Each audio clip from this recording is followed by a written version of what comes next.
Kerala private primary head masters association Kollengode ഉപജില്ലാ സമ്മേളനം സംഘടിപ്പിച്ചു. നെന്മാറ എം.എൽ.എ. കെ. ബാബു ഉദ്ഘാടനം ചെയ്തു. ഒരു 12,644 വരുന്ന സ്കൂളുകളുണ്ട്. Higher secondary, high school, LP, UP തരം. അതിൽ അധ്യാപകരുടെ എണ്ണം എന്ന് പറയുന്നത് എനിക്ക് തോന്നുന്നത് 1,88,000 വരുന്ന അധ്യാപകരുണ്ട്.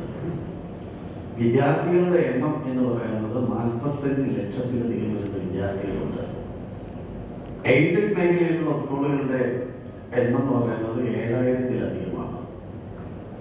അതുപോലെ ഗവൺമെന്റ് സ്കൂളുകൾ 4,000 ശിഷ്ടവും അൺഎയ്ഡഡ് മേഖലയിൽ അതിനനുസരിച്ച് ആനുപാതികമാണ് 12,000-ലധികം വരുന്ന ഇതാണ്. വിദ്യാഭ്യാസ മേഖലയിൽ നമ്മൾ ഒരുപാട് പുരോഗതിയിലാണ് എത്തിയിരിക്കുന്നത്.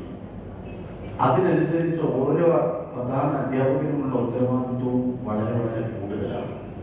ഉപജില്ലാ പ്രസിഡന്റ് വി. ഷീജ ജോസ് അധ്യക്ഷയായി. സംസ്ഥാന പ്രസിഡന്റ് പി. കൃഷ്ണപ്രസാദ് മുഖ്യപ്രഭാഷണം നടത്തി.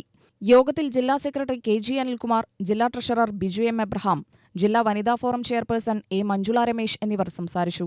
വിരമിക്കുന്ന അധ്യാപികമാർക്ക് കൊല്ലങ്കോട് ഉപജില്ലാ ഓഫീസർ ആഷിമോൾ കുര്യച്ചൻ ഉപഹാരങ്ങൾ നൽകി.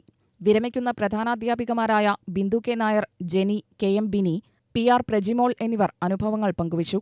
യോഗത്തിന് ഉപജില്ലാ സെക്രട്ടറി ബിജി മാത്യു സ്വാഗതവും സി. അനിത നന്ദിയും പറഞ്ഞു. UTV news, Palakkad.